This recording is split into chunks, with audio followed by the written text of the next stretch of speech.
மாணவ ஜனநாயக பேரவை தேர்தல்கள் எல்லா கல்வி நிலையங்களிலும் நடத்தப்படணும் அப்படின்ற ஒரு விஷயத்தை தான் நான் வலியுறுத்துறேன். கூட தற்குறி என்று அழைக்கக்கூடிய ஒரு ஜென்ரேஷனை சார்ந்தவன் நான் அப்படின்னு சொல்லுவார். அரசும் அதன் கட்டமைப்பும் மாணவர்கள் தற்குறியா இருக்கணும் தான் விரும்புது. ஏன்னா அவன் அரசியல் கத்துக்கிட்டான், இதெல்லாம் தெரிஞ்சுக்கிட்டான்னா கேள்வி கேட்பான் ஆட்சியாளர்கள். அதை அவங்க விரும்ப மாட்டாங்க. அதனால தற்குறியா வச்சிருக்கிறது தான் அரசும் அதன் கட்டமைப்பும் நினைக்குது. கேரளாவில் போய் பார்த்தீங்கன்னா ஸ்கூல் ஸ்டூடெண்ட்ஸ்லேருந்து அவங்களுக்கு யூனியன் எலெக்ஷன்ஸ் இருக்குது. அவங்க நான் இந்த அமைப்புலேருந்து நிற்கிறேன், நான் வந்தால் இதெல்லாம் இந்த கல்வி நிலையத்தில் மாற்றங்கள் கொண்டு வருவேன், இதுக்கான விஷயங்களை போராட்டங்கள் நாங்கள் முன்னெடுப்போம். இப்படி அவங்க வளரும் போதே ஒரு அரசியல் புரிதலோட ஒரு கொள்கை பிடிப்போட வளர்றாங்க. ஸ்டூடெண்ட் யூனியனையோ ஸ்டூடெண்ட் மூவ்மெண்ட்டையோ கிரிமினலைஸ் பண்ணி வச்சிருக்கு கேம்பஸ் உள்ள. நான் இந்த இயக்கத்தில் இருக்கேன், நான் இப்படி செயல்படுறேன் அப்படின்றத ஒரு மாணவர் தன்னுடைய பேராசிரியர்கிட்டயோ அந்த பல்கலைக்கழகத்தையோ கல்லூரிலையோ தைரியமாக சொல்லவே முடியாது. ஏன்னா சொல்லிட்டா மார்க்கில் கை வைப்பாங்க, இன்டர்னல் மார்க் குறையும். இப்படி ஏகப்பட்ட பிரச்சனை. ஸ்டூடெண்ட் மூவ்மெண்ட்ல எமர்ஜ் ஆனது தான் திராவிடியன் மூவ்மெண்ட்டுக்கு பெரிய பங்கு இருக்கு. இல்லை இந்தி திணிப்பு போராட்டம், மாணவர்கள் அரசியல் பட்டா இப்படியான ஒரு மாற்றத்தை நிகழ்த்த முடியும்ன்றது அவங்களுக்கு நல்லா தெரியும். தெரிஞ்சதுனால தான் இதை கட்டுப்படுத்துறாங்களோ அப்படிங்கிற ஒரு கேள்வியுமே நமக்கு இயல்பா எழுது. இந்திரா காந்தி அவர்கள் ஆட்சியில் எமர்ஜென்சி பீரியட் டைம்ல யூனிவர்சிட்டியோட சான்சலரா இருந்தாங்க. அந்த வேந்தர் பொறுப்புல இருந்து அவங்க விலகணும்னு சொல்லி அவங்க வீட்டுக்கே ஸ்டூடெண்ட்ஸை ஒரு பேரணியா கொண்டு போய் அவங்க வீட்டு வாசல்ல நிப்பாட்டி இந்திரா காந்தி அவர்கள் கீழே இறங்கி மாணவர்கள் கிட்ட பேசணும்னு சொல்லி அவங்க இறங்கி வந்தாங்க. ஏன்னா அவங்க ஒரு இரும்பு பெண்மணி. அப்ப இந்தியாவே வேற மாதிரியான சூழல் இருந்தது. அப்போ மாணவர்களுக்கு தான் இந்த கட்ஸ் இருக்கும். அவங்களை கீழே வர வச்சு நீங்க பதவி விலகணும்ன்ற அந்த தீர்மானத்தை அவங்க கண் முன்னாடியே வாசிச்சாரு. அவங்களும் இவங்களோட மாணவர்களோட கோரிக்கையை ஏற்று பதவி விலகினாங்க. அப்ப இப்படியான தலைவர்களை உருவாக்கக்கூடிய ஒரு இடம் தான் கல்வி நிலையம். சாதாரண ஒரு எம்எல்ஏ எலெக்ஷன் எடுத்துக்கோங்க, கவுன்சிலர் எலெக்ஷன் எடுத்துக்கோங்க, பஞ்சாயத்து எலெக்ஷன் எடுத்துக்கோங்க. இங்கே பிரச்சனையே வரது இல்லையா? எல்லாரும் ரொம்ப சுமூகமாக அடைய போகிறாங்க, ஓட்டு போட்டு வந்துடுறாங்களா? இல்லை, அந்த கான்ட்ரடிக்ஷன் நடக்குதுன்னா அது எப்படி தடுக்கிறதுன்றதை நம்ம யோசிக்கணும். அதுதான் சரியான ஒரு விஷயமா இருக்க முடியும். பிரச்சனை நடக்குது, அதனால் தேர்தலே ரத்து பண்ணு அப்படின்னு சொன்னால் இதே ஒன்றிய அரசு சொன்னால் நம்ம கேட்டுப்போமா? மாற்றல, தப்பு இல்லை, தப்பு யார் செஞ்சாலும் தப்பு தானே. அப்போ நீங்கள் செய்யும் போது அது தப்பு தான். அதனால திராவிட அரசு இதை மாற்றிக்கணும். வணக்கம் தொடர். இப்போ பார்த்தீங்கன்னா நம்ம தமிழ்நாட்டை பொறுத்த வரைக்கும் கல்லூரிகளில் மாணவர் சங்கம் எலெக்ஷன் நடக்கிறதே இல்லை. இது 60-70களில் நடந்துச்சு. அதுக்கப்புறத்தில் 80-களில் அதை அரசாங்கம் பண்ணிட்டாங்க. ஏன்னா நிறையா சண்டைகள் வருது, அப்புறம் அரசியல் ரீதியாக நிறையா பிரச்சனைகள் வருது அப்படின்றாங்க. இந்த மாணவர் சங்கம் எலெக்ஷன் எந்த அளவுக்கு ரொம்ப முக்கியமானது அப்படின்னு நீங்கள் நினைக்கிறீங்க? ஒரு 2013 வரைக்கும் சென்னையில் இருந்த காலேஜஸ் இங்கெல்லாம் குறிப்பாக நம்ம சொல்கிறது கவர்மெண்ட் இன்ஸ்டிடியூஷன்ஸ், இங்கே மாணவர் பேரவை தேர்தல்கள் நடந்துட்டு தான் இருந்தது. மாணவர் பேரவை தேர்தல் ரொம்ப முக்கியம்னு நாங்கள் நினைக்கிறோம். ஆஸ் அ ஸ்டூடெண்ட்ஸ் யூனியனாக மட்டும் கிடையாது, ஒரு மாணவராகவே நம்ம ஃபீல் பண்ணுறது என்னன்னா, நிச்சயமாக மாணவ ஜனநாயக பேரவை தேர்தல்கள் எல்லா கல்வி நிலையங்களிலும் நடத்தப்படணும் அப்படின்ற ஒரு விஷயத்தை தான் நான் வலியுறுத்துகிறேன். நீங்கள் பார்த்தீங்கன்னா உச்சநீதிமன்றம் ஒரு கமிட்டி அமைச்சிருக்கு. லிண்டோ அப்படின்னு சொல்லக்கூடிய ஒரு ஓய்வு பெற்ற நீதியரசர் தலைமையில் ஒரு கமிட்டி அமைச்சு அந்த கமிட்டி ஆய்வுகள் மேற்கொண்டு இந்தியா முழுவதும் இருக்கக்கூடிய அனைத்து கல்லூரி, பள்ளிகள், பல்கலைக்கழகங்கள், அது எய்டட் இன்ஸ்டிடியூஷனாக இருக்கலாம், ப்ரைவேட்டாக இருக்கலாம், கவர்மெண்ட்டாக இருக்கலாம், எதுவாக இருந்தாலும் அங்கே மாணவ ஜனநாயக பேரவை தேர்தல்கள் நடத்தப்படணும் அப்படின்றத அந்த கமிட்டி சொல்லிடுச்சு. அதை தான் உச்சநீதிமன்றமும் பரிந்துரைக்குது. ஆனால் இந்த பரிந்துரையை இன்றைக்கு பல மாநிலங்கள் இம்ப்ளிமெண்ட் பண்ணவே இல்லை. அதில் ரொம்ப நம்ம வியப்பாக பார்க்க வேண்டிய விஷயம் என்னன்னு சொன்னால், நான் பிஜேபி கவர்மெண்ட்ஸுமே இதை இம்ப்ளிமெண்ட் பண்ண மறுக்கிறாங்க. இந்த இடத்த தான் நாம் கேள்விக்குள்ளாக்குறோம். ஏன் ஒரு ஸ்டூடெண்ட்ஸுக்கு யூனியன் எலெக்ஷன்ஸ் வேணும், ஏன் முதல்ல ஒரு மாணவருக்கு கல்வி நிலையத்துக்குள்ளே யூனியன் வேணும் அப்படிங்கிற ஒரு கேள்வியை தான் திரும்ப திரும்ப முன்வைக்கிறாங்க. பொதுவாக பார்க்கக்கூடிய மக்களாக இருந்தாலும் சரி, ஒரு சில பேருக்கு இந்த கேள்விகள் வர செய்யுது. இது ஏன் நம்ம முக்கியமாக பார்க்குறோம் அப்படின்னு சொன்னால், ஒரு ஸ்டூடெண்ட்டாக நம்ம போகிறோம், ஒரு கல்வி நிலையத்துக்குள்ளே என்ட்ராகிறோம், நம்ம போகிறோம், அங்கே போய் படிக்கிறோம், திரும்ப வந்துடுறோம், ஒரு மெக்கானிசமாக தான் இருக்கிறோம். இன்றைக்கி தேதிக்கு ஒரு ஸ்டூடெண்ட் இது என்னோட காலேஜ், இது என்னோட கேம்பஸ்ன்னு ஃபீல் பண்ணவே முடியலை. நான் சொல்லிக்கலாம், பட் அந்த பிலாங்கிங் ஃபீலிங் கிடையவே கிடையாது கேம்பஸ் உள்ள. ஏன்னா அது யாரோ ஒருத்தர் நடத்தக்கூடிய ஒரு கேம்பஸ்குள்ளே நான் போகிறேன், படிக்கிறேன், வெளியே வரேன், இவ்வளோ தான் சூழலாக இருக்குது. அப்போது ஒரு ஸ்டூடெண்ட்ஸ் யூனியனோ அங்கே அவங்க இன்ட்ராக்ட் பண்ணுறதுக்கான ஒரு ஸ்பேஸுமே இன்றைக்கி கல்வி நிலையத்துக்குள்ளே கிடையாது. அப்படி இருக்கிறப்போ என்ன மாதிரியான விளைவுகளை இது ஏற்படுத்தும்? மாணவர்கள் இப்போ என்ன தான் பேசுவாங்க கல்வி நிலையத்துக்குள்ளே, என்ன தான் பண்ணுவாங்கன்ற ஒரு கேள்வி இருக்குது. வேறு எந்த விதமான இன்ட்ராக்ஷனுமே கிடையாது அவங்களுக்கு கேம்பஸ் உள்ள. குறிப்பாக நீங்கள் சென்னையில் இருக்கக்கூடிய கவர்மெண்ட் இன்ஸ்டிடியூஷன்ஸ்குள்ளே பார்த்தீங்கன்னா போலீஸ் பேட்ரோல் எல்லா காலேஜஸ்குள்ளேயும் இருக்கும். இங்கே நீங்கள் எத்தனையோ புகழ்பெற்ற கல்லூரிகள் இருக்குது, இங்கே இருக்கக்கூடிய கவர்மெண்ட் காலேஜ் உள்ள நீங்கள் போய் பாருங்கள், ஒரு போலீஸ் பேட்ரோல் இருக்கும். குறைஞ்சது ஒரு 10 போலீஸ் அந்த கேம்பஸ் உள்ளே இருப்பாங்க. போலீஸ்க்கு கேம்பஸ் உள்ள என்ன வேலை? இதுதான் கேள்வி. என்ன பண்ணுவாங்கன்னு சொன்னால், நீங்கள் சில கல்வி நிலையங்கள் வந்து பார்த்தீங்கன்னா, கவர்மெண்ட் இன்ஸ்டியூஷனில் வாசலில் போலீஸ் நின்று ஒரு ஸ்டூடெண்ட் ஏன் நீ இந்த ஹேர் ஸ்டைல் வச்சுட்டு வர, நீ ஏன் ஐடி கார்டு போடல, நீ ஏன் இந்த டைமிங்க்கு வர, நீ ரூட் அடிச்சுட்டு வந்தியா, என்ன பண்ண, இப்படின்ற கேள்வியை கேட்டு ஒரு ஸ்டூடெண்ட் கேம்பஸ் உள்ள என்ட்ரு ஆகணுமா கூடாதாங்கிறத ஒரு போலீஸ் டிசைட் பண்ணுறாரு. இது எப்படி சரியாக இருக்க முடியும்? ஒரு ஸ்டூடெண்ட் வந்து என்ன மாதிரியான மனநிலையிலேருந்து வராங்க, அவங்க ஃபேமிலி பேக்ரவுண்ட் என்ன சூழல்லேருந்து வராங்க, இது எதுவுமே ஒரு போலீஸ்க்கு தெரியாது. இதெல்லாம் யாருக்கு தெரிஞ்சிருக்கோன்னா, இந்த விவரம் பூரா அவர்களுடைய பேராசிரியர்களுக்கு தெரிஞ்சிருக்கும். அப்போ அவங்க அந்த மாணவர்களை அணுகும் போது அதோட விதம் மாறுபடும். அப்போ ஒரு ஸ்டூடெண்ட் வந்து கேம்பஸ்குள்ளே வரல, அவரோட பிஹேவியர் கொஞ்சம் அடமெண்ட்டாக இருக்குது அப்படின்னு சொன்னால், அதை வந்து திருத்தக்கூடிய இடத்துல, அதை சொல்லிக் கொடுக்க வேண்டிய இடத்துல இருக்கக்கூடியவங்க பேராசிரியர்கள். ஆனால் பேராசிரியர்களுக்கு முன்னாடி இந்த போலீஸ் நின்று அந்த ஸ்டூடெண்ட் அணுகி அவங்கள கேம்பஸ்குள்ளே விடுறது கிடையாது. அப்போ விடாத போது அந்த ஸ்டூடெண்ட் என்ன பண்ணுறாங்க, அவங்க கேம்பஸ் உள்ள வரலன்னும் போது அவங்க வெளியே போகிறாங்க. அடுத்து பஸ்ஸில் ஏதாவது சேட்டை பண்ணணும், ஏன்னா அவன் கேம்பஸ்குள்ளே இல்லை, அவனை விடலை. அதே மாதிரி நீங்கள் கேம்பஸ்குள்ளே வந்தாலுமே ஸ்டூடெண்ட்ஸ்க்கு வந்து நீங்கள் இங்கே இருக்கக்கூடிய புகழ்பெற்ற தனியார் கல்லூரிகள் எடுத்து பாருங்கள், எவ்வளோ கிளப்ஸ் இருக்குது ஸ்டூடெண்ட்ஸுக்குன்ட்டு. ஆனால் கவர்மெண்ட் காலேஜஸ்லையோ இல்லை எய்டட் இன்ஸ்டிடியூஷன்ஸ்லையோ அது மாதிரியான கிளப்ஸ் நிறைய கிடையாது. நம்ம எல்லா கல்லூரிகளும் சொல்லிட முடியாது. நீங்கள் சென்னையில் ஒரு மிக முக்கியமான இன்ஸ்டிடியூஷன்ஸ் பச்சையப்பா கல்லூரி, ரொம்ப ஆண்டு காலமாக அந்த கல்லூரி வந்து இயங்கிட்டு இருக்குது.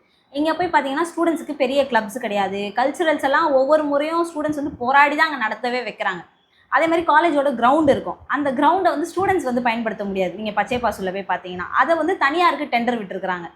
அப்போ வந்து யார் அந்த கிரவுண்டை ஆக்சஸ் பண்ணுறான்னு கேட்டால் பணம் கட்டி அங்கே வந்து விளையாடக்கூடியவங்க தான் அந்த கிரவுண்டை வந்து ஆக்சஸ் பண்ணுறாங்க.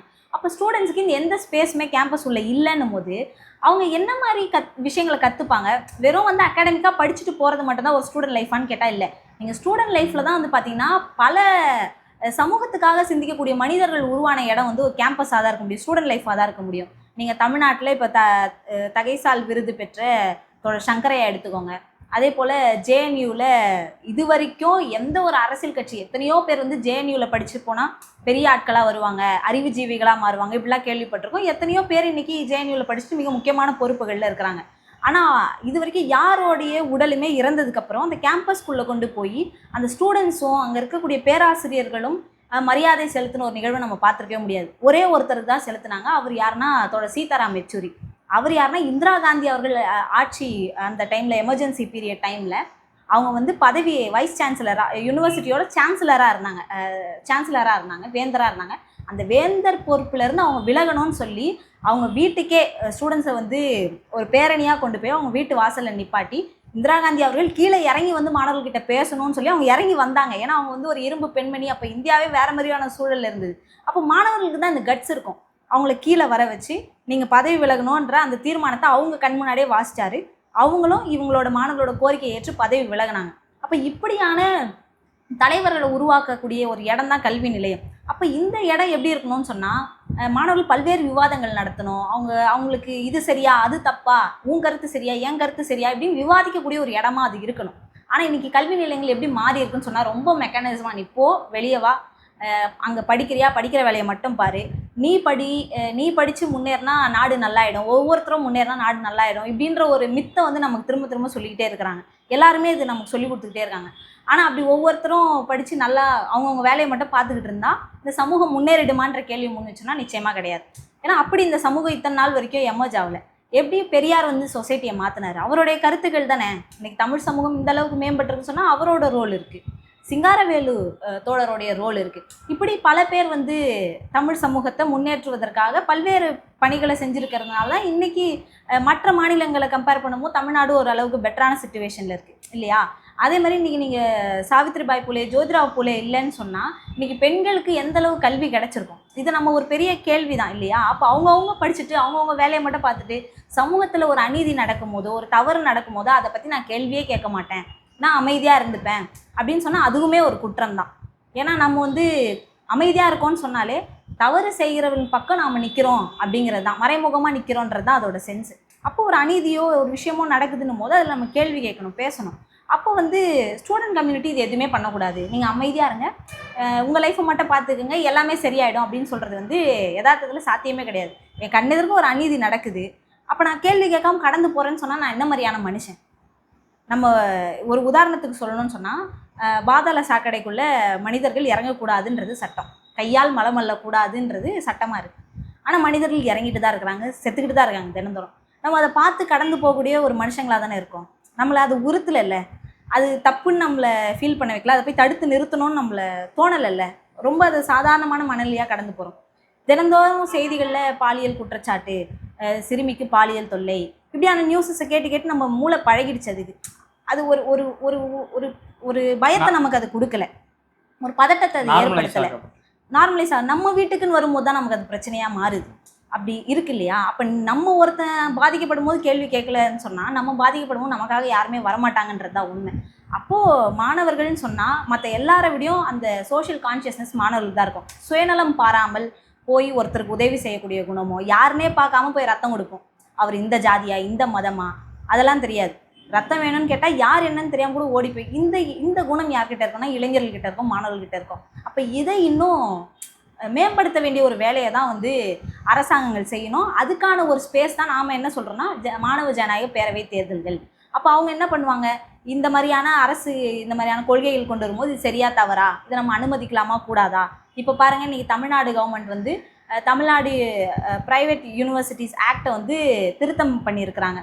இப்போ அதில் வந்து என்ன சொல்கிறாங்க அப்படின்னா, ப்ரைவேட் யூனிவர்சிட்டிஸை வந்து எப்படின்னா ப்ரைவேட் காலேஜஸையும் எய்டட் காலேஜஸையும் வந்து யூனிவர்சிட்டிஸாக கன்வெர்ட் பண்ணிக்கலாம்னு சொல்கிறாங்க. இதனால் வரக்கூடிய பிரச்சனைகள் என்ன, இது சாதகமாக பாதகமாக? அதே போல் வந்து இவ்வளோ நிலங்கள் இருக்கணும் அப்படின்ற மாதிரியான ஒரு வரையறைகள்லாம் இருந்தது. அதெல்லாம் இன்றைக்கி சுருக்கி ரொம்ப குறைவான அளவில் நிலம் வச்சுருந்தா கூட அங்கே வந்து இப்போ யூனிவர்சிட்டிஸ் துவங்கலான்னு சொல்லிட்டாங்க. அப்போ இப்படி ப்ரைவேட் யூனிவர்சிட்டிஸை அனுமதிச்சா அங்கே இடஒதுக்கீடு பின்பற்றப்படுமா? அதே போல் வந்து ஆசிரியர்கள் நியமனம், பேராசிரியர்கள் நியமனம் இது முறையாக நடக்குமா? அவங்களுக்கு சரியான சம்பளம் கிடைக்குமா? இப்போ இதெல்லாம் ஒரு கேள்வியாக இருக்குது. அப்போ இதெல்லாம் மாணவர்கள் விவாதிக்கணும். அரசாங்கம் கொண்டு வரக்கூடிய கொள்கைகளை விவாதித்து இது சரியாக தவறான்றது டிஸ்கஸ் பண்ணுவாங்க. இதுக்கான சூழல் எப்போ உருவாகும்னு சொன்னால், இந்த ஜனநாயக பேரவை தேர்தலெலாம் நடக்கும்போது, ஸ்டூடெண்ட்ஸ் யூனியன் கேம்பஸில் இருக்கும்போது இந்த டிபேட்ஸ் நடக்கும். இல்லைன்னு சொன்னால் இது எதை பற்றியுமே அங்கே டிபேட்ஸ் நடக்கிறது கிடையாது. ஒரு ஸ்டூடெண்ட் வந்து ஒரு ஸ்டோன் பெஞ்ச்லையோ எங்கேயோ உட்காந்துருந்தா கூட, நீ ஏன் இங்கே உட்காடுறேன், இது கிளாஸ் டைமா, கிளாஸ் முடிஞ்சிட்டா கூட இன்டர்வல்லையோ இல்லை கிளாஸ் முடிஞ்சிட்டா கூட செகண்ட் ஷிஃப்ட் ஸ்டூடெண்ட்ஸ் வந்துடுறாங்க. ஆனால் ஃபர்ஸ்ட் ஷிஃப்ட் ஸ்டூடெண்ட்ஸ் அங்கே உட்காரக்கூடாது. நீங்கள் எந்திரிச்சு வெளியே போயிடுங்க, கேம்பஸ் முடிச்சுன்னா கேம்பஸ் விட்டு வெளியே போயிடணும். அப்போ ஒரு ஸ்டூடெண்ட் இது ஏன் கேம்பஸ் சொல்லிக்க முடியாது, நான் முன்னாடி சொல்லியிருந்தேன் இல்லையா? அந்த பிலாங்கிங்கே கிடையாது ஸ்டூடெண்ட்ஸுக்கு கேம்பஸ் உள்ள. அவங்க வந்து கேம்பஸ் விட்டு வெளியேறக்கூடிய ஒரு சூழல் அப்படிங்கிறது ஏற்படுது. இப்படியான பல்வேறு பிரச்சனைகள் வந்து ஜனநாயக பேரவை தேர்தல்கள் இல்லாததுனால நடக்குது. இப்போ வந்து அரசாங்கம் கொண்டு வரக்கூடிய கொள்கைகள் தான் மக்களை வந்து பல்வேறு விஷயம், அது நிதி கொள்கையாக இருக்கலாம், அதே போல் கல்வி கொள்கையாக இருக்கலாம், நிறைய பாலிசிஸ் வந்து கவர்மெண்ட் வந்து மேக் பண்ணிகிட்டே இருக்காங்க. இப்போ அதெல்லாம் யாரை பாதிக்குதுன்னா சாதாரண ஜனங்களை தான் போய் பாதிக்குது. அது போய் சேர்றதும் சாதாரண ஜனங்களை தான் போய் சேருது. அப்படி இருக்கும்போது இப்போ அரசாங்கம் வந்து பெரிய பெரிய முதலாளிகளுக்கு வரி சலுகை கொடுக்குறாங்க. அதே நேரத்தில் இன்றைக்கி பாருங்கள், ஃபார்மர்ஸ் வந்து அதிகரிச்சுட்டே இருக்குது. இப்போ இதை பற்றி யாரும் கவலைப்பட, அவங்களோட கடன்களை தள்ளுபடி பண்ணுறதோ மானியங்கள் கொடுக்குறதோ இதை பற்றி அரசாங்கம் பண்ணுறது கிடையாது. இந்த கருத்து சாதாரண ஜனங்களுக்கு தெரியுமா? நம்ம இங்கே பார்க்குறோம், இங்கே ஒரு துப்புரவு வேலை செய்யக்கூடிய தூய்மை பணியாளர் இருக்கக்கூடிய ஒரு அக்காவுக்கு இந்த விஷயம் தெரியுமா? அவங்களுக்கு இதை படித்து புரிஞ்சுக்கிறதுக்கான நேரம் இருக்கா? டிவியை பார்த்து 4 பேர் விவாத மேடையில் அவங்க போய் அரசியல் விஷயங்கள்லாம் பேசுகிறத பார்த்து அவங்க புரிஞ்சுக்கிட்டு அதை பற்றி சிந்திக்கிறதுக்கான நேரம் அவங்களுக்கு இருக்கான்னு கேட்டால் நிச்சயமாக இல்லை. ஓட்டமாக இருக்குது வாழ்க்கை. போகிறாங்க, இங்கே ஒரு வேலைக்கு போகிறாங்க, அதை முடிச்சுட்டு ஒரு வீட்டு வேலைக்கு போகிறாங்க, கூழோ கஞ்சியோ குடிச்சு அடுத்து அவங்களோட பிள்ளைங்களை காப்பாற்ற வேண்டிய சூழலுக்காக ஓடிட்டே இருக்கிறாங்க இல்லையா? அப்போ இதெல்லாம் படித்து புரிஞ்சுக்கிறதுக்கான நேரம் யாருக்கு இருக்குதுன்னு கேட்டால் ஒரு ஸ்டூடெண்ட் கம்யூனிட்டி தான் இருக்குது. அப்போ அந்த ஸ்டூடெண்ட் தான் இதை படித்து புரிஞ்சுக்கிட்டு அரசாங்கம் இப்படி ஒரு கொள்கை கொண்டு வந்திருக்கு, இது நம்மளை பாதிக்க போகுது, இல்லை இது நமக்கு சாதகமாக இருக்குது, இதை நம்ம ஆதரிப்போம், இல்லை இதை நம்ம நிராகரிப்போம், இதை பேசக்கூடிய வாய்ப்பு யாருக்கு இருக்கோம்னா அந்த மாணவர்களுக்கு தான் இருக்கும். அப்போது இதை எல்லாத்தையும் மாணவர்களை செய்ய விடாமல் நம்ம பண்ணிவிட்டு அவங்களுக்கு எந்த ஒரு டிஸ்கஷனுக்கான ஸ்பேஸுமே நம்ம கொடுக்காம, இன்றைக்கி வந்து ஒரு இந்த டிபேட் சேனலில் கூட வந்து ஒரு மாணவர் கேட்டிருப்பார், நீங்கள்லாம் வந்து ரொம்ப அன்போட தற்குறி என்று அழைக்கக்கூடிய ஒரு ஜென்ரேஷனை சார்ந்தவண்ணா அப்படின்னு வந்து சொல்லுவார். அப்போ இந்த விஷயங்கள்லாம் இன்றைக்கி வந்து அரசாங்கம் பண்ணாமல் தடுத்து நிறுத்திட்டு அந்த மாணவர்கள் தற்குறியாக இருக்கிறது தான் விரும்புது. அரசும் அதன் கட்டமைப்பும் மாணவர்கள் தற்குறியாக இருக்கணும் தான் விரும்புது. ஏன்னா அவன் அரசியல் கற்றுக்கிட்டான், இதெல்லாம் தெரிஞ்சுக்கிட்டான்னா கேள்வி கேட்பான் ஆட்சியாளர்களை, அதை அவங்க விரும்ப மாட்டாங்க. அதனால் தற்குறியாக வச்சுருக்கிறதுக்கு தான் அரசும் அதன் கட்டமைப்பும் நினைக்குது, பழகுது. இன்ஸ்டாகிராமில் அவங்களுக்கு வாழ்க்கைக்கு சம்மந்தமே படாத விஷயங்களை பார்த்து அதிலே வந்து டைமை ஸ்பெண்ட் பண்ணக்கூடிய ஒரு மனிதர்களாக அவங்கள ரொம்ப மெக்கானிசமாக வாழ வைக்க தான் நினைக்குது. அப்போ வந்து நம்ம திரும்ப திரும்ப அந்த மாணவர்களை குறை சொல்வது, அவர்களுக்கான எந்த ஒரு ஸ்பேஸுமே க்ரியேட் பண்ணி தராமல் அந்த மாணவர்களை குறை சொல்வது, அதை மீறி ஒரு பொண்ணோ ஒரு பையனோ வந்து இந்த விஷயங்கள்லாம் தெரிஞ்சுக்கணும், கற்றுக்கணும், அரசியலில் ஈடுபடணும்னு வந்தாலும் ஸ்டூடெண்ட் யூனியனையோ ஸ்டூடெண்ட் மூவ்மெண்ட்டையோ வந்து கிரிமினலைஸ் பண்ணி வச்சுருக்கு கேம்பஸ் உள்ள. நான் வந்து இந்த இயக்கத்தில் இருக்கேன், நான் இப்படி செயல்படுறேன் அப்படின்றத ஒரு மாணவர் தன்னுடைய பேராசிரியர்கிட்டயோ அந்த பல்கலைக்கழகத்தையோ கல்லூரியிலையோ வந்து தைரியமாக சொல்லவே முடியாது. ஏன்னா சொல்லிட்டா மார்க்கில் கை வைப்பாங்க, இன்டர்னல் மார்க் குறையும், இப்படி ஏகப்பட்ட பிரச்சனை. அப்போ இதையெல்லாம் தாண்டி தான் ஒருத்தர் வந்து நம்ம சமூகத்தில் சமூக அக்கறை கொண்ட மனிதராக வர்றதுக்கு இவ்வளோ தடைகள் இருக்குது. இந்த தடைகளை பிரேக் த்ரூ பண்ணிட்டு தான் வர வேண்டிய ஒரு சூழல் இருக்கிறதா தான் நான் பார்க்குறேன். ஸோ அந்த இடத்துலேருந்து யூனியன் எலெக்ஷன்ஸோ அதே மாதிரி யூனியன்ஸ் கல்வி நிலையத்தில் ஃப்ரீயாக செயல்படுறது அப்படிங்கிறதும் ரொம்ப ரொம்ப முக்கியம். அதுதான் ஜனநாயக செயல்பாடும். நம்ம வந்து ஒன்றிய அரசை வந்து கேள்வி கேட்குறோம், தப்புன்னு சொல்கிறோம். இதுவுமே ஒரு ஜனநாயகத்தை ஒடுக்கக்கூடிய ஒரு செயல் தான். மாணவர்களை கல்வி நிலையங்களுக்குள்ளே அரசியல் பேச விடாமல் தடுக்கிறதுங்கிறது ஜனநாயகத்தை முடக்கக்கூடிய செயல் தான். இதில் இன்னொரு ஆச்சரியப்படக்கூடிய விஷயம் என்னென்னா, நீங்கள் போய் கவர்மெண்ட் கேம்பஸில் அட்மிஷன்ஸ் டைமில் ஒரு ஸ்டூடெண்ட் வந்து ஜாயின் பண்ணதுக்கப்புறம் சைன் பண்ணி கொடுப்பாங்க.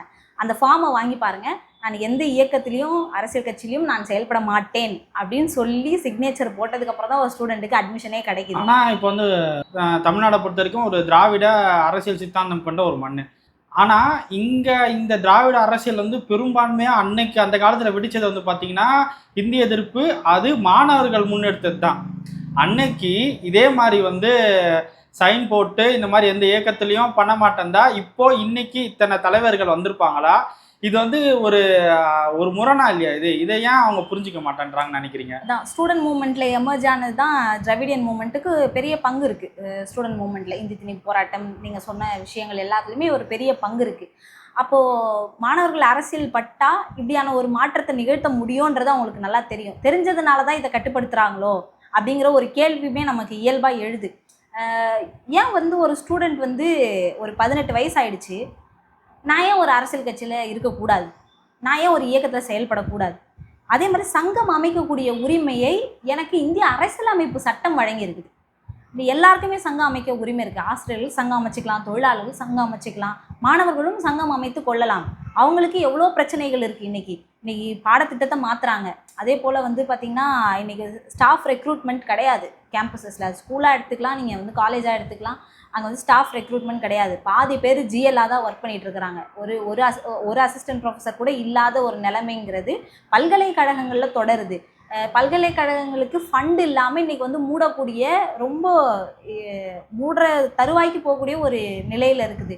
ஆசிரியர்களுக்கு சம்பளம் கொடுக்க முடியல, இப்படி ஏகப்பட்ட பிரச்சனைகள் இருக்குது. அப்போ இதெல்லாம் இன்றைக்கி ஒரு யூனிவர்சிட்டின்னு நீங்கள் எடுத்துக்கிட்டிங்கன்னா, இல்லை ஒரு கல்வி நிலையம்னு எடுத்துக்கிட்டிங்கன்னா, அதோட மெயின் ஸ்டேக் ஹோல்டர் யார்? ஸ்டூடெண்ட்ஸ் தான். ஸ்டூடெண்ட்ஸ்க்காக தான் வாத்தியார், ஸ்டூடெண்ட்ஸ்க்காக தான் செக்யூரிட்டி, ஸ்டூடெண்ட்ஸ்க்காக தான் எல்லாமே. அப்போ அங்கே மெயின் ஸ்டேக் ஹோல்டர் ஸ்டூடெண்ட்ஸ் தான்.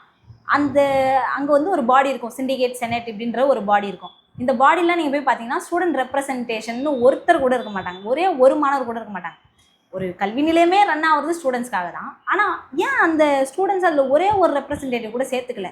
ஏன் அவங்க கருத்து நீங்கள் வேணான்னு நினைக்கிறீங்க? ஒரு மாணவர்கள் பிரச்சனையே இல்லைன்னு நினைக்கிறீங்களா? இன்றைக்கி பாருங்கள், எக்ஸாம் ஃபீஸு டக்குன்னு உயர்த்து. அப்போ எல்லாராலையும் அதை பே பண்ண முடியுமா? ஸ்காலர்ஷிப் வரல. அப்போ இந்த பிரச்சனைகள்லாம் நாங்கள் எங்கே பேசுறது? ஸ்டூடெண்ட்ஸ் எங்கே பேசுறது? அதுக்கான ஒரு ப்ராப்பர் ஃபோரமே கிடையாது தமிழ்நாட்டில். திரும்ப நம்ம சொல்கிற இடம் வந்து இது தமிழ்நாடு. நீங்கள் பக்கத்தில் இருக்கக்கூடிய மாநிலம் கேரளா. நீங்கள் கேரளாவில் போய் பார்த்தீங்கன்னா ஸ்கூல் ஸ்டூடெண்ட்ஸ்லேருந்து அவங்களுக்கு வந்து யூனியன் எலெக்ஷன்ஸ் வந்து இருக்குது. அவங்க வந்து நான் இந்த அமைப்புலேருந்து நிற்கிறேன், நான் வந்தால் இதெல்லாம் இந்த கல்வி நிலையத்தில் மாற்றங்கள் கொண்டு வருவேன், இதுக்கான விஷயங்களை போராட்டங்கள் நாங்கள் முன்னெடுப்போம். இப்படி அவங்க வந்து வளரும் போதே ஒரு அரசியல் புரிதலோட, ஒரு கொள்கை பிடிப்போட வளர்கிறாங்க. அவங்க வந்து இப்போ நம்ம ஜென்ரேஷன் ஆஃப் ஆட்கள் தமிழ்நாட்டில் எல்லாம் என்ன நடக்குது, இன்றைக்கி திரையில் தான் நமக்கான தலைவர்களை தேடிக்கிட்டு இருக்கோம். ஆனால் அவங்க கிரவுண்டில் ஒர்க் பண்ணக்கூடிய ஆட்கள் யார் மக்களுக்காக சரியான கொள்கைகளை வச்சுருக்காங்க இப்படின்றத விவாதித்து அந்த மாணவர்கள் தேர்ந்தெடுக்கிறதுக்கான ஒரு வாய்ப்பும் சூழலும் அங்கே இருக்குது. அதனால தான் இன்றைக்கி அங்கே கேரளாவோட பாலிடிக்ஸை நீங்கள் வந்து பார்த்திங்கன்னா ஜென்யூனாக தான் இருக்கும். இப்படியான ஒரு சூழல் வந்து அங்கே கிடையாது. ஒரு ஒரு ஒரு நடிகர் யாரோ இருந்தாலும் ஒரு தேர்தலில் நிற்கிறாங்கன்னு சொன்னால் அதில் போய் முந்தி அடிச்சுட்டு போய் பார்க்கணும். ஒரு ஃபேன் பேஸ் மனநிலையை க்ரியேட் பண்ணுறதுக்குள்ள இது மாதிரியான பாலிடிக்ஸை நீங்கள் கேரளாவில் பார்க்கவே முடியாது. அங்கே கொள்கை, சித்தாந்தம் இதெல்லாம் சரியாக இருக்கா, சரியான விஷயங்களை இம்ப்ளிமெண்ட் பண்ணுறாங்களா, ஒரு வெல்ஃபேர் மக்களுக்கு வந்து சேருதா, அப்போ இதெல்லாம் தான் அங்கே பேசக்கூடிய ஒரு இடமா மாறுது. ஏன்னா அவங்க சின்ன வயசுலேருந்தே அரசியல் படுத்தப்படுறதுனுடைய விளைவு இதெல்லாமே வந்து கேம்பஸ் உள்ள நடக்கிறதுனால அது சொசைட்டிலையுமே ரிஃப்ளெக்ட் ஆகுது. அதோட ரிஃப்ளெக்ஷன் சொசைட்டியில் நமக்கு தெரியுது. இங்கே நமக்கு இது எதுவுமே இல்லாததுனால சொசைட்டியோட ரிஃப்ளெக்ஷன் வந்து நமக்கு வந்து தவறாக தான் இருக்குது. அப்போது தமிழ்நாடு கவர்மெண்ட் உச்சநீதிமன்றம் பரிந்துரையை, லிண்டோ கமிட்டியினுடைய பரிந்துரையை இம்ப்ளிமெண்ட் பண்ணணும். எல்லா கல்வி நிலையங்களும் நடக்கணும். இப்போ சில எய்டட் இன்ஸ்டிடியூஷன்ஸ், ப்ரைவேட் காலேஜஸ்லாம் இந்த தேர்தல் நடத்துகிறாங்களான்னு கேட்டால் நடத்துகிறாங்க. ஆனால் அது எப்படி நடக்கும் அப்படின்னு சொன்னால் அவங்களே ஒரு ஆளை நிப்பாட்டிட்டு இவர் தான் தலைவர்ன்றுவாங்க. இல்லை அதில் ஒரு 3-4 பேர் யார் நிற்கிறீங்களோ கேட்பாங்க. கேட்டுட்டு அதில் ஒரு ஆளை வந்து நாமினேட் பண்ணுவாங்க. ஸ்டூடெண்ட்ஸ் ஓட் பண்ணி செலக்ட் பண்ணி அதுக்கான கேம்பெயின் நடத்தி அந்த கொள்கை பிரச்சாரம் இதெல்லாம் அங்கே நடக்காது. அவங்க நாமினேட் பண்ணுவாங்க ஒரு ஆளை. இப்படியான ஒரு போக்கு தான் வந்து நடந்துக்கிட்டு இருக்குது கேம்பஸ் உள்ள. அப்போ இது வந்து மாணவர்களுக்கு எந்த வகையிலுமே பயன்படாது. ரொம்ப ரொம்ப முக்கியம். நாங்கள் பேசுகிற இந்த இடம் வந்து மாணவ ஜனநாயக பேரவை தேர்தல்ன்றது வெறும் வந்து ஸ்டூடெண்ட்ஸ்குள்ளே அடிதடி நடக்கும், வெட்டுக்குத்து நடக்கும், இந்த பிரச்சனை நடக்கும், அந்த பிரச்சனை இது கிடையாது. நீங்கள் சாதாரண ஒரு எம்எல்ஏ எலெக்ஷன் எடுத்துக்கோங்க, கவுன்சிலர் எலெக்ஷன் எடுத்துக்கோங்க, பஞ்சாயத்து எலெக்ஷன் எடுத்துக்கோங்க. இங்கே பிரச்சனையே வர்றது இல்லையா? எல்லோரும் ரொம்ப சுமூகமாக அடையே போகிறாங்க, ஓட்டு போட்டு வந்துடுறாங்களா? இல்லை. அந்த கான்ட்ரடிக்ஷன் நடக்குதுன்னா அதை எப்படி தடுக்கிறதுன்றதை நம்ம யோசிக்கணும். அதுதான் சரியான ஒரு விஷயமா இருக்க முடியும். பிரச்சனை நடக்குது அதனால் தேர்தலே ரத்து பண்ணு அப்படின்னு சொன்னால் இதே ஒன்றிய அரசு சொன்னால் நம்ம கேட்டுப்போமா? மாற்றல, தப்பு இல்லை, தப்பு யார் செஞ்சாலும் தப்பு தானே. அப்போ நீங்கள் செய்யும் போது அது தப்பு தான். அதனால் திராவிட அரசு இதை மாற்றிக்கணும். மாணவ ஜனநாயக பேரவை தேர்தலில் அடிதடி நடக்குது, வெட்டுக்குத்து நடக்குது இப்படின்ற காரணத்தை சொல்லி நிப்பாட்டாமல் அதை எப்படி இன்னும் வந்து ஜனநாயகப்படுத்தி மாணவர்களை எஜுகேட் பண்ணி அந்த விஷயங்களை நடத்த வைக்கலாம் அப்படின்ற ஒரு புரிதலுக்குள்ளே வந்து அரசு வரணும் அப்படிங்கிறது தான். ஏன்னா இப்போ நீங்கள் இப்போ பாருங்கள், இந்த ரூட் பிரச்சனை தான். சென்னையெல்லாம் எடுத்துக்கிட்டிங்கன்னா கேம்பஸ்னாலே ரூட் பிரச்சனை தான். இந்த காலேஜ் பையனை அந்த காலேஜ் பையன் அடிச்சிட்டான், அந்த காலேஜ் பையனை இந்த காலேஜ் பையன் வெட்டிட்டான், ட்ரெயினில் கத்திட்டு போகிறாங்க வராங்க, இதே தான் ஒரே டாக்காக இருக்கும். அதே மாதிரி நீங்கள் நம்ம ஊடகமே நம்ம வந்து பார்க்கணும். அழகாக பேர் போட்டுருவாங்க. ஏன்னா கவர்மெண்ட் காலேஜெல்லாம் கேள்வி கேட்க யாருமே கிடையாது. ஏன் இந்த காலேஜ் பேரை போட்டிங்க, ஏன் என் காலேஜ் பேரை போட்டிங்கன்னா அந்த பிரின்சிபல் வந்து கேட்க போகிறாரா? கிடையாது. அவங்க வேலையை பார்த்துட்டு போகிறாங்க. இதே வந்து ஒரு தனியார் கல்லூரி, இந்த கல்லூரி எஸ்ஆர்எம்னு பேரை சொல்லிடுவாங்களா? அங்கே நடக்காத கூத்தா? ஆனால் அந்த பேரை போட மாட்டாங்க. ஆனால் இதே ஒரு கவர்மெண்ட் இன்ஸ்டிடியூஷன் அப்படின்னு சொன்னால் அதோட பேரை, இந்த பச்சையப்பன் கல்லூரி மாணவர் இந்த மாநில கல்லூரி மாணவரை அடித்தார் அப்படின்னா அது ரொம்ப ஹெட்லைனாக வரும். ஆனால் அது மட்டும் ஒரு தனியார் கல்லூரி மாணவர்களிடம் இரு தரப்பினரிடையே மோதல் இப்படின்னு சித்தரிக்கப்பட்ட நியூஸஸ்லாம் வரும். அப்போ வந்து ஒரு கவர்மெண்ட் காலேஜஸ் இப்படி தான் ஃபேம் பண்ணி அந்த காலேஜில் வந்து அட்மிஷன்ஸ் வந்து நடக்கக்கூடாது. ஏன்னா பேரண்ட்ஸுமே பயப்படுவாங்க, ஐயோ இந்த காலேஜா, என் பையனை போய் சேர்த்தா அவன் இதில் மாறிடுவான், இப்படி ஆகிடுவான் அப்படின்னு சொல்லிட்டு. இது ஒரு பக்கம் நடந்துக்கிட்டே இருக்குது கவர்மெண்ட் இன்ஸ்டிடியூஷன்ஸ் பின்னாடி. இன்னொன்று, இப்போ போலீஸை போட்டு நாங்கள் கண்ட்ரோல் பண்ணுறோம், நாங்கள் அடக்கிறோம், ரயில்வே ஸ்டேஷன் ஃபுல்லாக போலீஸை நாங்கள் நிப்பாட்டி வச்சுருக்கோம், இது மூலமாக கட்டுப்படுத்திட்டிங்களா? சக்ஸஸ் ஆகிடுச்சு அவங்களோட இதுன்னு கேட்டால் நிச்சயமாக அதை பண்ணவே முடியாது. ஒருத்தனை நீங்கள் வந்து அப்படி திருத்தவே முடியாது.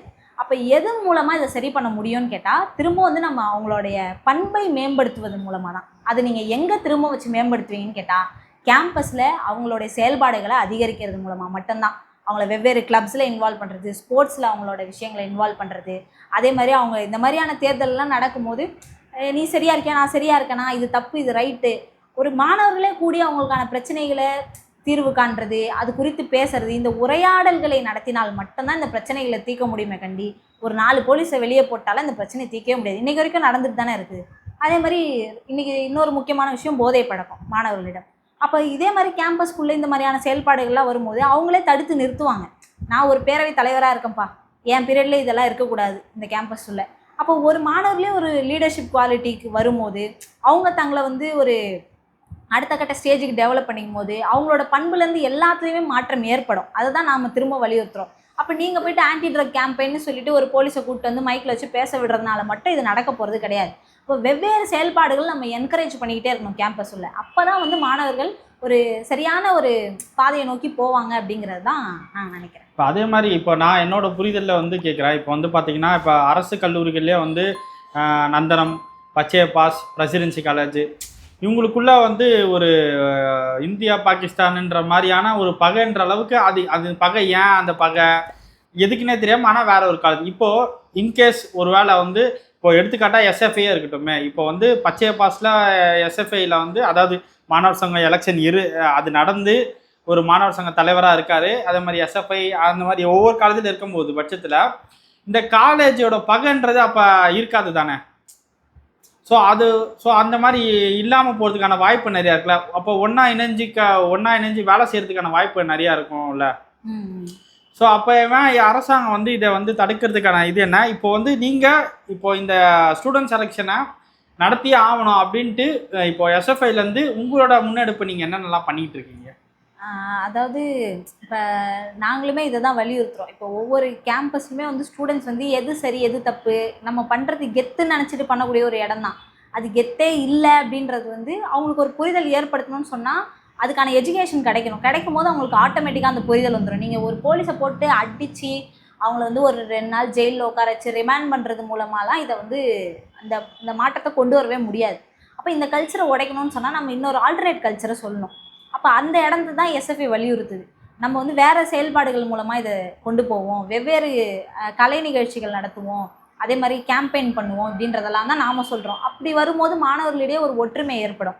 அப்போ இதெல்லாம் அவங்க டிபேட் பண்ண ஆரம்பிக்கும் போது கவர்மெண்டோட பாலிசிஸ் என்ன, மற்ற விஷயங்கள் என்ன, இன்றைக்கி வந்து இஸ்ரேலுக்கும் பாலஸ்தீனத்துக்கும் போர்னு சொல்ல முடியாது, இனப்படுகொலை நடந்துக்கிட்டு இருக்கு. அப்போ இதில் யார் பக்கம் கரெக்ட், யார் பக்கம் நியாயம், அமெரிக்கா ஏன் இதை பின்னாடி இருந்து இந்த போரை தூண்டுது, அப்போ இதை எல்லாத்தையும் விவாதிக்க ஆரம்பித்தாங்கன்னா இதெல்லாம் ஒரு பிரச்சனையே இல்லைன்ற ஒரு கான்செப்டுக்கு அவங்க வந்துருவாங்க. அப்போ இதையெல்லாம் மாணவர்கள் தெரிந்து கொள்ளாமல் பார்த்து கொள்ளக்கூடிய வேலையை தான் அரசாங்கம் செய்துட்ருக்குன்ற குற்றச்சாட்டை தான் நாங்கள் திரும்ப வைக்கிறோம். ஸோ அதே மாதிரி இப்போ எஸ்எஃப்ஐ வந்து நாங்கள் என்ன கேம்பெயின்ஸ்லாம் பண்ணிகிட்ருக்கோம் அப்படின்னு சொன்னால், முதல் கட்டமாக வந்து சிக்னேச்சர் கேம்பெயின்ஸ் வந்து நடத்தணும். தமிழ்நாட்டுக்கு கூடிய காலேஜஸ் எல்லாத்துலேயுமே வந்து சிக்னேச்சர் கேம்பெயின் நடத்தும். ஏன்னா முதல்ல ஸ்டூடெண்ட்ஸுக்கு இது குறித்து அவேர்னஸ் வரணும். ஸோ அவங்க மத்தியில் ஒரு சிக்னேச்சர் கேம்பெயின் நடத்தி இப்படி ஒரு முன்னெடுப்பை எஸ்எஃப்ஐ பண்ணுது அப்படின்ற ஒரு தகவலை நாங்கள் கொண்டு போனோம். நோட்டீஸ் பிரச்சாரங்கள் பண்ணியிருக்கோம். அதே மாதிரி அடுத்த கட்டமாக அந்தந்த கல்லூரிகள் இருக்கக்கூடிய முதல்வர்கள், பிரின்சிபல்ஸ் இருக்காங்க இல்லையா, அவங்கக்கிட்ட ஒரு மெமரண்டம் கொடுத்துருக்கோம். அதாவது எங்களுக்கு ஜனநாயக பேரவைத் தேர்தல்கள் வேணும், ஸோ அதனால மாணவர்களுக்கு என்னென்ன பெனிஃபிட்ஸ், என்னெல்லாம் ஒரு கேம்பஸில் பண்ண முடியும் அப்படின்ற விஷயத்தெல்லாம் நாங்கள் வந்து நோட் பண்ணி அந்தந்த பிரின்சிபல்ஸ் கிட்ட ஒரு மனுவாக கொடுத்துருக்கோம். ஸோ அவங்க அதை வந்து ஹையர் அஃபிஷியல்ஸ் கிட்ட பேசுகிறோன்னு சொல்லியிருக்காங்க.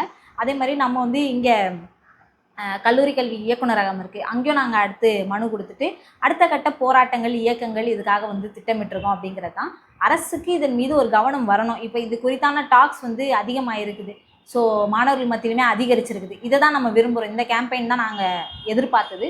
ஸோ இந்த விவாதங்கள் அதிகரிக்கும் போது நாமும் அரசுக்கு ஒரு அழுத்தம் கொடுத்து வரக்கூடிய சட்டமன்ற தேர்தலுமே இது ஒரு டிமாண்டாக ஸ்டூடெண்ட் சார்பாக நாங்கள் இந்த டிமாண்டை வச்சு நாங்கள் இதை இம்ப்ளிமெண்ட் பண்ணுறதுக்கு யோசிச்சிருக்கோம். ஸோ அதே மாதிரி இப்போ ஹாஸ்டல்ஸ் இதெல்லாமே வந்து பார்த்திங்கன்னா கடுமையான நெருக்கடியில் இருக்குது. ஒரு மோப்பநாய்க்கும் ஒரு ஜெயில் கைதிக்கும் கொடுக்குற அந்த உணவு படியை விட ஒரு ஹாஸ்டலில் தங்கி படிக்கக்கூடிய ஒரு மாணவருக்கு கொடுக்கக்கூடிய உணவு படின்றது குறைவு. அப்போது மாணவர்கள் தான் எதிர்கால இந்தியா இப்படின்லாம் நம்ம சொல்கிறோம். ஆனால் ஒரு கைதியை விட, ஒரு போலீஸோட மோப்பநாயை விட நம்ம ஒரு மாணவரை குறைவாகத்தான் மதிப்பிடுகிறோம் என்பது தான் இதில் நாங்கள் அரசுக்கு சுட்டிக்காட்ட விரும்புகிறது. அதனால் அவர்களுக்கான அந்த உணவு படியை அதிகரிக்கணும். இன்னொன்று பிஜி ஸ்டூடெண்ட்ஸ்க்கான ஹாஸ்டல்ஸ் வந்து இப்போது பெரிய அளவில் கொடுக்கறது கிடையாது. ஸோ அதெல்லாம் இன்க்ரீஸ் பண்ணணும். இப்படி நிறைய டிமாண்ட்ஸ் வந்து ஸ்டூடெண்ட்ஸ்க்கு இருக்குது. ஸோ அப்போ இந்த விஷயங்கள்லாம் முன்னிறுத்தி பேசக்கூடிய ஒரு விதமாக அதில் ரொம்ப பிரதானமாக இன்றைக்கி மாணவ ஜனநாயக பேரவை தேர்தல்களை தமிழ்நாட்டில் கொண்டு வர வேண்டும் அப்படின்ற ஒரு கோரிக்கையை வந்து நாங்கள் அரசுக்கு இப்போ வைக்க இருக்கிறோம் அப்படிங்கிறது. இப்போ வந்து தோழர், இப்போ பார்த்தீங்கன்னா இப்போ கடைசியாக உங்களுக்கே வந்து தெரியும், நடிகர் விஜய் அவர்கள் வந்து தாவேகா அப்படி தமிழக வெற்றி கழகம் அப்படின்னு ஆரம்பித்தார். நிறையா பேர் சொன்னாங்க இப்போ விஜய் வந்தனால வந்து மாணவர்கள்லாம் வந்து இளைஞர்கள் எல்லாருமே அரசியல் பேச ஆரம்பிச்சிட்டாங்க அப்படின்னு. ஆனால் இன்னொரு தரப்பு வந்து என்ன குற்றம் சொல்கிறாங்கன்னா, அது வந்து ஒரு பொலிட்டிக்கலாக ஒரு மாப் மென்டாலிட்டியாக இருக்காங்க, விஜய்ன்ற ஒரு தனி நபரை மட்டுமே துதிப்பாடுற ஒரு கூட்டமாக தான் இருக்குது. ஸோ இப்போ வந்து இந்த மாணவர் சங்க எலெக்ஷனும் அப்படி இருந்திருந்த பட்சத்தில் இந்த மாதிரி ஒரு பொலிட்டிக்கல் க்ரௌட் வந்து உருவாயிருக்காது அப்படின்னு வந்து நான் நினைக்கிறேன். ஸோ இப்போ இதெல்லாம் கனெக்ட் பண்ணி பார்க்கும்போது இதுக்கான மெயின் ரீசனே வந்து இந்த மாதிரி ஒரு கூட்டம் கிரியேட் ஆனது மெயின் ரீசனே வந்து இந்த மாணவர் சங்கம் தேர்தல் இல்லாதனால தான் அப்படின்னு வந்து நான் நினைக்கிறேன். அதை பற்றி நான் உங்களுக்கு கருத்து என்ன சொல்லுங்கள்? ஆமாம், நிச்சயமாக. நான் அதுக்கு தான் உங்களுக்கு கேரளா வந்து உதாரணமாக சொன்னேன். ஏன்னா அங்கே இந்த மாதிரியான ஒரு மென்டாலிட்டி நம்ம வந்து பார்க்கவே முடியாது ஸ்டூடெண்ட்ஸ் மத்தியில். அப்போ இங்கே அப்படி ஒரு சூழல் இருக்குது. இளைஞர்களுக்கு அரசியலுக்கு வரணுன்ற ஆர்வம் இருக்கிறத நம்ம பாராட்டணும், நிச்சயமாக பாராட்டணும். ஏன்னா நமக்கு ரொம்ப காலமாக அரசியல்ன்றது ஒரு சாக்கடை அப்படின்னு சொல்லியே நம்மளெல்லாம் வரவிடாமல் பண்ணிட்டு, ஏன்னா இன்றைக்கி அரசியல் தாங்க எல்லாத்தையுமே தீர்மானிக்குது. நம்ம போடக்கூடிய உடையிலேருந்து, நான் எந்த ஸ்கூலில் படிக்கணும், எவ்வளோ செலவு பண்ணி நான் வந்து படிக்கணும், யாரோட பழகணும், என்ன சாப்பிடணும், இது எல்லாத்தையுமே தீர்மானிக்கிறது இன்றைக்கி அரசியல் தான். அந்த அரசியலே நான் தெரிஞ்சிக்கலன்னு சொன்னால் வேற யார் தெரிஞ்சுப்பான்? நான் தான் தெரிஞ்சுக்கணும். ஏன்னா அது என்னை ஆதிக்கம் செலுத்துது. அரசியல் தான் நம்ம லைஃப்பை வந்து வழி நடத்துது. அப்போ அந்த அரசியலை எல்லாருமே கற்றுக்கணும். அரசியல், நான் ஒரு அரசியலற்ற மனுஷன்னு யாருமே சொல்லிக்க முடியாது. எல்லாருமே ஒன்று சார்ந்து தான் நம்ம வாழுறோம். அப்படி இருக்கும்போது அரசியல் நமக்கு ரொம்ப ரொம்ப முக்கியம், நம்ம தெரிஞ்சுக்கணும். ரொம்ப காலமாக இதை வந்து ஏமாற்றப்பட்டுட்டே இருக்குது. அதாவது அதுவும் வந்து ஒரு அடித்தட்டில் இருக்கக்கூடிய மக்கள், நீ உன் பொழப்ப பாரு, நீ படித்தா முன்னேறிடலாம், போதும், அதோட நிப்பாட்டிக்க, மற்ற எதுலேயுமே நீ தலையிடாத, அரசியல் பேசாத இப்படின்னு சொல்லியே நம்மளை வச்சுட்டாங்க. அப்போ நாம் இன்றைக்கி அரசியல் கற்றுக்க வேண்டிய ஒரு சூழல் இருக்குது. எல்லாருமே அரசியலை கற்றுக்கணும். இப்போ தாவேக்கால இருக்கக்கூடிய இளைஞர்கள் எல்லாரும் அரசியல் ஆர்வம் வந்து அரசியல் கற்றுக்கிறது, அரசியல் பேசுகிறதெல்லாம் நிச்சயமாக பாராட்ட வேண்டிய ஒரு விஷயந்தான். ஆனால் நம்ம திரும்பவும் வந்து என்ன மாதிரியான அரசியல் பேசுகிறோம், எந்த கொள்கையின் பக்கம் நிற்கிறோம், யாருக்காக பேசுகிறோம் அப்படின்றது வந்து ரொம்ப முக்கியம். ஒருத்தன் வந்து அடிச்சுட்டே இருக்கான், ஒருத்தன் அடி வாங்கிட்டே இருக்கான். நான் இதில் அடிக்கிறவன் பக்கம் நிற்க போகிறேன்னா அடி வாங்குறவன் பக்கம் நிற்க போகிறேன். காலகாலமாக வந்து ஜாதி கொடுமை நடந்துக்கிட்டே இருக்குது. அந்த கொடுமைக்கு பாதிக்கப்பட்ட ஆளாக்கப்பட்டவனோட நிற்க போகிறேன்னா அந்த கொடுமையை சேரவன் பக்கம் நிற்க போகிறேன். இது 2 ஆங்கிள் தான். இது 2த்துக்குமே இல்லை நான் வந்து மையம் நடுவில் நிற்பேன் அப்படின்னு ஒருத்தன் சொல்கிறானாலே அது ஃப்ராடு. அப்படி நம்ம பண்ணவே முடியாது. ஏதாவது ஒரு பக்கம் நின்று தான் ஆகணும். அப்போ நான் இதில் யார் பக்கம் நிற்க போகிறேன் அப்படின்றதா திரும்ப நமக்கு வரக்கூடிய கேள்வி. இதை நாம் வந்து புரிஞ்சுக்கிட்டு பகுப்பாய்வு செய்து நம்ம பகுத்தறிவுக்கு உட்படுத்தி ஒரு டெசிஷன் நம்ம எடுக்கணும். ஸோ இதுதான் நம்ம அரசியல் நினைக்கிறோம். இதுக்குள்ளே தான் வரணும் இளைஞர்கள். அப்படி இல்லாமல் வந்து அண்ணன் சொல்லிட்டாரு, தலைவர் சொல்லிட்டாருன்றதுக்காக எதை வேணால் செய்வேன் அப்படின்ற ஒரு மென்டாலிட்டிக்குள்ளே போனோம்னா அது நம்ம சமூகத்தை பின்னோக்கி இழுத்துட்டு போகிறதுக்கான ஒரு வேலை தான். இதை தான் வந்து மேலே இருக்கிறவங்க, அதாவது வடக்கில் இருக்கவங்க செய்யணும்னு நினைக்கிறது இந்த ஒரு வேலையை தான். எதையுமே கேள்வி கேட்காத, கண்ணை மூடிக்கிட்டு நம்பு. அதையெல்லாம் மாற்றுறதுக்கு தமிழ்நாட்டில் பெரிய வேலைகள் நடந்திருக்குது. நாம் கொஞ்சம் எஜுகேட்டடாக இருக்கோம், பகுத்தறிவுடைய ஆட்களாக இருக்கோம். அப்போ நம்ம திரும்ப வந்து அந்த பேக்வேர்ட்னஸ்குள்ளே போயிடக்கூடாது. ஒருத்தர் சொல்கிறாருன்னா அது என்ன ஏது, நீ பெரியார் வந்து சொல்லியிருப்பாரு, நானே சொல்லியிருந்தாலும் உன் பகுத்தறிவுக்கு எட்டாத எதையும் நம்பாத அப்படின்னு சொல்லுவார். இதுதான் ஒரு தலைவருக்கான ஐடென்டிட்டியாக நான் பார்க்குறேன். தலைவர் சொன்னால் எது வேணால் நம்புங்கன்னு கிடையாது. உன் பகுத்தறிவுக்கு உட்படுத்து, சரியான்னு நீ முடிவெடைய. தலைவர் தப்பாக கூட சொல்லலாம், ஏன்னா அவரும் மனுஷன் தான். எல்லா நேரமும் சரியாக இருக்கணுன்றது எந்த தலைவருக்குமே அவசியம் கிடையாது. அப்போ நம்ம அதை பகுத்தறிவுக்கு உட்படுத்தும் போது அது சரியாக தவறான்ற டெசிஷனுக்குள்ளே வரணும். அது இல்லாமல் ஒரு மாப் மென்டாலிட்டிக்குள்ளே போயிட்டு யார் எந்த கருத்தை சொன்னாலும் நான் அதை உள்வாங்கிக்கவே மாட்டேன், நான் ஒரு ஃபிக்ஸேஷனுக்குள்ளே வந்துட்டு அதுலேருந்து நான் அடிப்பேன், எதிர்த்தாப்பில் இருக்க ஆள் யாராக இருந்தாலும் நான் அப்படி தான் அணுகுவேன் அப்படின்ற ஒரு இடத்துக்குள்ளே போகிறது வந்து நிச்சயமாக அது நம்மளுடைய சொசைட்டிக்கு பயன்படாது. ஸோ அந்த கருத்துக்களை உள்வாங்கி நிறைய விஷயங்களை கற்றுணர்ந்து பேசக்கூடிய ஆட்களாக அவங்களும் வளர்ந்தாங்க அப்படின்னு சொன்னால் அது உண்மையிலேயே நல்ல ஒரு விஷயமா இருக்கும் அப்படிங்கிறது தான் நம்ம பார்க்கணும். இப்போ அதே மாதிரி தொடர் இப்போ பார்த்தீங்கன்னா பொதுவாக வந்து அரசியல்லாம் பேசாதீங்க, வேஸ்ட் ஆஃப் டைமு, ஒரு பொலிட்டிக்கலாக இருக்க ஒரு குரூப் வந்து எப்பயுமே இருந்துக்கிட்டே இருக்கும். அந்த பொலிட்டிக்கலாக இருக்குது அது ஆபத்தா இல்லைன்னா நல்லதா? நிச்சயமாக அது வந்து ஆபத்து தான். ஏன்னா இப்போ நம்ம இப்போ நீங்கள் வந்து பார்த்தீங்கன்னா என்சிஆர்டி பாடப்புத்தகத்தில் சிலபஸ் வந்து மாற்றுறாங்க. அதில் வந்து என்ன சொல்கிறாங்கன்னா, இப்போ நம்ம பகத்சிங்கை வந்து நம்ம வந்து ரொம்ப அவர் வந்து ஒரு பயங்கரமான ஒரு யூத்து, அதே போல் மாவீரன் பகத்சிங் அப்படின்ற பேர் வந்து அவரே அவருக்கு வச்சுக்கல, மக்கள் அவருக்கு சூட்டிய ஒரு பட்டம். அதே நேரத்தில் நாம் பகத்சிங்கை நிப்பாட்டும் போது அவங்க யாரை நிப்பாட்டுறாங்கன்னா சவார்கரை நிப்பாட்டுறாங்க, வீர சவார்கர்னு சொல்கிறாங்க. வீர சவார்கர்னால் அவருக்கு மக்கள்லாம் பேர் வைக்கல, அவரே அவருக்கு வச்சுக்கிட்ட பேர் தான் வீர சவார்கர். அவர் என்ன ஒரு வீரமான செயலை செய்தார்னா, இந்திய மக்கள் எல்லாம் விடுதலைக்காக போராடிட்டு இருக்கும்போது அதை காட்டி கொடுத்த ஒரு வேலையை செய்தவர் தான் சவார்கர். இது வந்து வீரமான செயல்னு அவரை சொல்லிக்கிறாரு அப்படிங்கிறது தான். அப்போ இதை வந்து அவங்க முன்னிறுத்தும் போது இல்லை ஹிஸ்ட்ரி வந்து இது கிடையாது, இது தப்புன்னு சொல்லணும் அப்படின்னா அதை அவங்க தெரிஞ்சு வச்சுருக்கணும். ஹிஸ்ட்ரி என்னன்னு படித்து வச்சுருக்கணும். படித்தாதான் அவங்களால அதை வந்து கவுண்டர் பண்ண முடியும். அதே மாதிரி சவார்கர் வந்து அந்தமான் சிறையில், அதாவது செல்லுலார் சிறையில் தான் அவரை அடைச்சி வச்சுருந்தாங்க அந்தமானில். அங்கேருந்து வந்து இந்தியாவில் நடக்கக்கூடிய விடுதலை போராட்டத்தை ஒரு சின்ன புல்புல் பறவைன்றது நம்ம ஊரில் சிட்டுக்குருவி மாதிரி அது மேலே உட்காந்து வந்து பார்வையிட்டார் இப்படிங்கிறத வந்து சிலபஸில் கொடுக்குறாங்க. அப்போ மாணவர்கள் அவங்க வரலாறை தெரிந்து கொள்ளவே இல்லை என்று சொன்னால் இதை நம்புவாங்க. அப்போ வந்து பார்த்துருப்பாரு போல், எப்படி ஒரு மனுஷன் வந்து சிட்டுக்குருவி மேலே உட்காந்து வர முடியும், சயின்ஸுக்கே எதிராக இருக்குது, இது வந்து தப்பு. ஐஐடியோட இயக்குனர், அந்த ஆர்எஸ்எஸ் சித்தாந்தம் அவர் ஐஐடியோட இயக்குனராகவே இருந்தாலும் அவர் என்ன பேச வைக்கணும்னா, நீ மாட்டினுடைய கோமியத்தை குடிச்சனா உனக்கு எல்லாமே சரியாக போயிடும் அப்படின்னு சொல்லுது. அப்போ அவனுக்கு சயின்ஸ் தெரிஞ்சிருந்தால் தான் இது தப்புன்னு ஒரு ஸ்டூடெண்ட்டோ ஒரு மனுஷன் யாராக இருந்தாலும் பேச முடியும். அப்போது இந்த வரலாறோ இந்த சயின்ஸோ இதெல்லாம் தெரியவே இல்லை. ஏன்னா அரசியல்ன்றது வந்து வெறும் நம்ம வந்து யூபிஎஸ்சி தேர்வுக்கு படிக்கிற மாதிரி ஒன்வேர்டு கிடையாது, எல்லாத்தையுமே நம்ம தெரிஞ்சு வச்சுக்கணும். அதாவது அப்படியே ஏதோ ஒரு சிலபஸில் இருக்குது அது மொத்தமாக படிச்சுக்கிறது கிடையாது. வாழ்வியல் அனுபவம் நிறைய விஷயங்கள் நம்ம தெரிஞ்சுக்கணுன்ற அந்த தேடுதல் எண்ணம் தான் நம்ம அரசியல் நம்ம வந்து பார்க்க வேண்டியிருக்கு. அப்போ அந்த அரசியலை மாணவர்கள் கற்றுக்கல, எதை பற்றியுமே தெரிஞ்சிக்கல, வெறும் இன்ஸ்டா ரீல்ஸ் மட்டும் ஃபீட்ஸ் மட்டுமே நம்ம வச்சிட்ருக்கோம் அப்படின்னு சொன்னால் அதுலேயுமே இன்றைக்கி பொலிட்டிக்கலாக எவ்வளோ கண்டென்ட்ஸ் வருது, அதுலேயுமே நம்ம ஒரு எதை பார்க்கணுன்றது வந்து இன்றைக்கி சேனலைஸ் பண்ணப்படுது. இந்த முதலாளித்துவ மீடியாஸ் வந்து அதை சேனலைஸ் பண்ணுது. நீ வந்து மற்ற ஏதோ விஷயத்தை பார்த்து தெரிஞ்சுக்கிறத விட பிக் பாஸ் அதில் நடக்கிற கான்ட்ரவர்சிஸ் பார்த்து தெரிஞ்சுக்கோ, அதில் வர சர்ச்சைக்குரிய விஷயங்களை தெரிஞ்சுக்கோ, ரொம்ப இந்த கண்டென்ட்டை பாருங்கள் அந்த கண்டென்ட்டை பாருங்கன்றதை வந்து நமக்கு ஃபீடாக வந்து இன்றைக்கி இன்ஸ்டாகிராம் சொல்லுது. நான் எதை பார்க்கணுன்றதை அது டிசைட் பண்ணுது. அப்போ அதெல்லாம் இன்றைக்கி நம்ம ஓவர் கம் பண்ண வேண்டிய ஒரு கடுமையான ஒரு காலகட்டத்தில் தான் நாம் இருக்கோம். ரொம்ப ஈஸியான வேலை கிடையாது, ரொம்ப கஷ்டமான வேலை தான். ஸோ அந்த வேலையை நாம் இன்றைக்கி செய்யணுன்ற ஒரு எண்ணத்துக்குள்ளே நாம் வந்து நம்மை போன்ற அரசியல் ரீதியாக செயல்பட வேண்டியவர்களுடைய கடமையாகவும் இருக்குது, பொறுப்பாகவும் இருக்குது. கூடுதலாக மாணவர்களையும் இதை நம்ம செய்ய வைக்க வேண்டிய ஒரு இடத்துல இருக்கோம். ஸோ அப்படி இருக்கும்போது அவங்க வந்து இந்த வரலாறை தெரிந்து கொள்ளவில்லை என்று சொன்னால் எதை சொன்னாலும் நம்புகிற மென்டாலிட்டிக்கு போயிடுவாங்க. யார் எது சொன்னாலும் அதை ஏற்றுக்கொள்ளக்கூடிய ஒரு ஆளாக ஆகிடுவாங்க. அப்போ இதை தெரிந்து வைத்து கொண்டால் தான் நம்மளை காப்பாற்றிக்க முடியும். இல்லைன்னா முப்பாட்டனோட பெருமை தெரியுமா, அது தெரியுமா, இது தெரியுமான்னு யார் வந்தாலும் அவர்களுடைய கருத்துக்கு இரையாகி போகக்கூடிய ஒரு நபர்களாக நம்ம மாறிடுவோம். ஸோ அதனால் அரசியல் என்பது எல்லாருக்குமே அவசியம். அதை எல்லாருமே தெரிஞ்சுக்கணும். பொலிட்டிக்கலாக இருக்கிறேன், நான் வந்து இதை பற்றிலாம் தெரிஞ்சிக்காமல் இருக்கிறேன், அரசியலுக்குள்ளேயே இன்வால்வ் ஆகாமல் நான் இருக்கிறேன் அப்படின்றது வந்து ஒரு நல்ல விஷயமே கிடையாது. அது எல்லாருமே தெரிஞ்சு வச்சுக்கணும் அப்படின்றத நான் நினைக்கிறேன். ஓகே தோழர், நன்றி தோழர். உங்களோட கருத்துக்கு வந்து ரொம்ப நன்றி. நன்றி.